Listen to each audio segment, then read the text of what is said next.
This episode of C-Tally Run is brought to you by FitSock and MTech Results.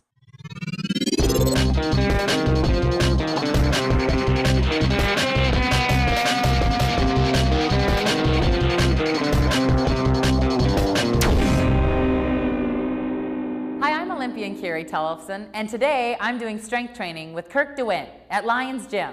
So let's get after it.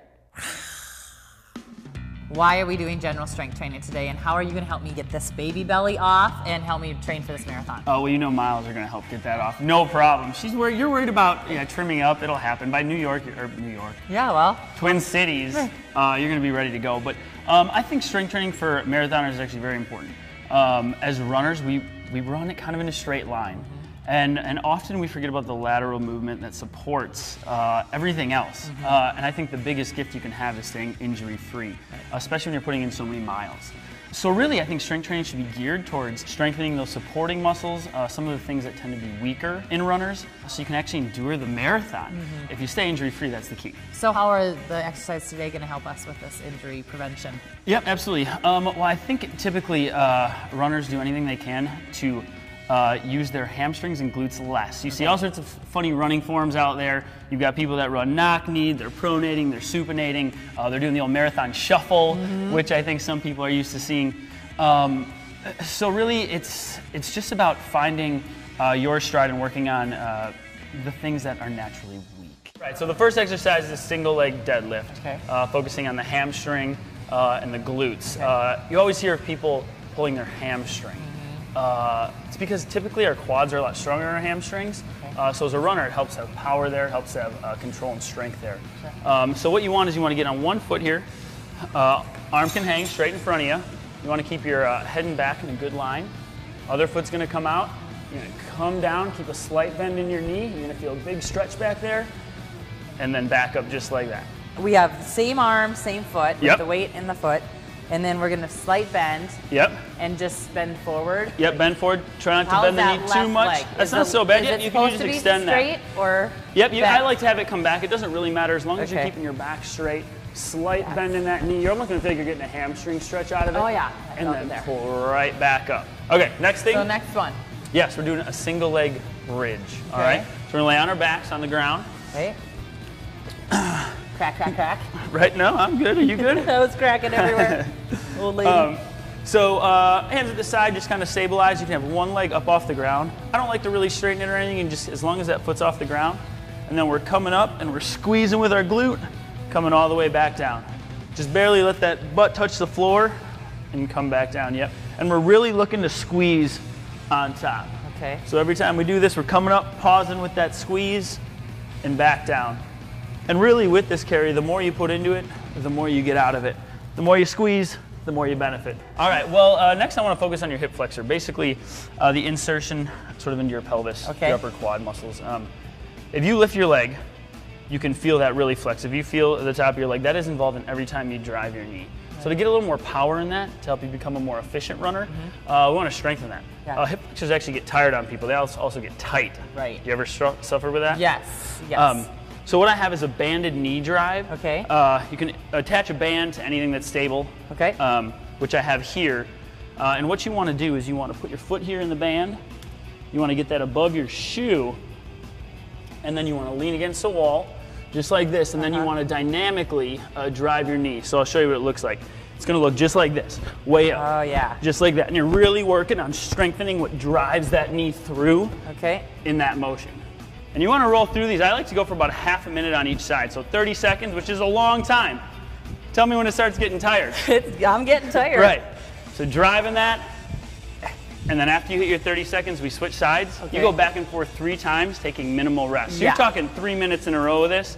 It's almost like doing like a little bit of an interval intensity. So if this one's too hard, though, we can drop down. Yeah, or you can actually just bring the band closer to the wall. Okay. But you can change bands as well. All right, next we're going to do lateral lunges. Okay. No weight. Again, we're very straight oriented when we're running, so we want to work those supporting muscles, keep everything in line. Be an athlete. Prevent things like pronation and other things like that. Be an athlete. Yeah. Exactly. So lateral lunging, we're going to step to the side. We're going to stick that butt out, keep our weight on our heels, and then push back to center. So we come to the left, we're going to come left, stick that butt way out, get down. You're gonna feel stretching that inner thigh a little bit. Push back to center. Then the other way, I'm gonna hit your foot down, and then back to center, just like that. And then you can just alternate sides, stepping back, pushing that butt way out, and driving back to center. Other way, good. And then again, with these, I want probably about 20 each side. Now, how slow? Is this a slow one, or do you kind of like to get the rhythm up? You can get the rhythm up a little bit for demonstration purposes. We're slowing it down. You can also add weight to this one as well, but with all this stuff, I would start without weight. Next thing we're going to do is a side plank, which works on your obliques a little bit. Nice. We're also going to add it, right, post baby obliques. Yeah. And we're also going to add in a leg raise, Okay. which is going to work on that hip stability big time. Okay. You're almost going to feel it more in your hips than you are in your obliques. So we get down. Standard what I call side plank on the elbow, feet stacked, just like this. You don't want this hand touching the ground. And then what you're going to do is you're going to raise it up as high as you can. Don't let it touch that other foot or barely tap. And then back up just like that. Bring it down. With this one, if you get to 12, you're probably going to be lucky. Us runners have weak hips. Okay. We really do. When you hit 12, switch sides. So now what are we doing with this cool little step up?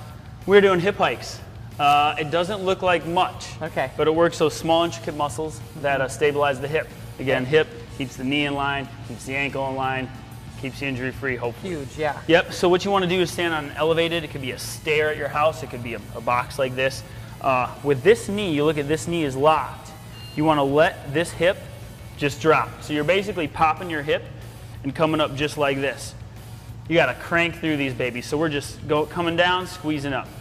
Big squeeze. And you want to go through 20, 30 of these on a side. Okay. Just that small motion, you're working all those supporting muscles. Again, strengthening what I call that hip girdle. You ready for the next one? Yeah. All right. I'll watch you do them first. All right, and then I'll put you to the test. Okay. Hanging leg raises. Simple. You see a lot of people do this in the gym. Yeah. It works your lower abs, which is what we want. Yeah. Again, I feel like those are very important when it comes to running. Again, supporting that hip joint and the girdle. And then those hip flexors get involved again, and we need those to be strong. So you can find an elevated bar. Maybe you could jerry-rig something at home, but in the gym, what you want to do is you want to come up, grab the bar, and then hanging, legs as straight as possible. You want to raise them up, just like that, as high as you can, and then good control on the way down. Okay. And then raise them back up, high as you can, good control on the way down. If that's too difficult for you, you can bend the knees, come up and squeeze almost into an egg position. Yep, just like that.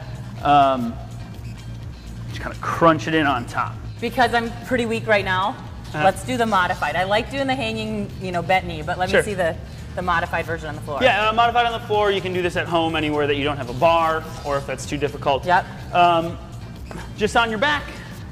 I like to put your hands under your butt just to stabilize your lower back. And then toes pointed, just raising up and down. Don't let those feet touch the ground. Okay. Keeping your legs as straight as possible. Yeah.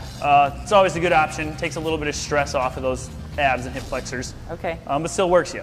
So just like that.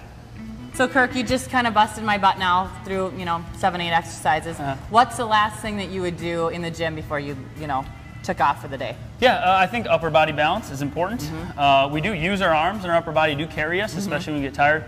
So end the workout with some push-ups, some pull-ups, or lat pull-downs if you can't do pull-ups, just to stay balanced. Okay. I think it's important to maintain upper body strength, so I'd want you to do some of that stuff too. You're kind of bringing back some old school stuff with a little new twist. Yeah, I mean, I think it's basic and simple, works for a reason.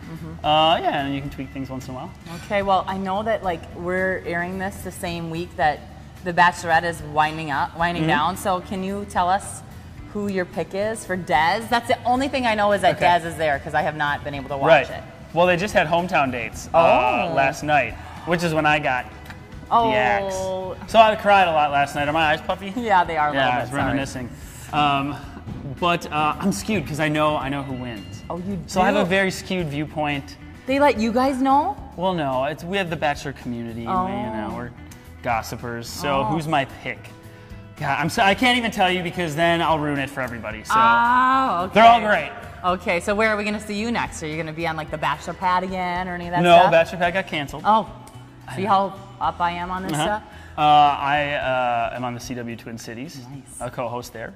And then if you want to find more about my training, you can go to kirk-dewint.com. Perfect. Well, thank you so much. Yeah, and hopefully next time you see me, I'll be flat belly and no baby bumps. So. And just carrying that 100-pounder around like no big deal. That's about how much Everett weighs these days. So thanks, Kirk. Yeah, absolutely. Thanks for joining me for strength training with Kirk DeWint. Get after it. Okay. There's a 100-pound weight right here, okay? All I want you to do is pick it up and just carry it around the room for like 15 minutes, okay? So I can handle that. Right here. This is the true test. Okay, ready? Yep. 1, I just want you to carry 2, that baby around. 3. Oh. Get it! All right, now just start walking around for a while. I'm not moving anywhere. Okay. I thought it was worth a try. Hey, but if you take, let's see, where's a 30-pounder?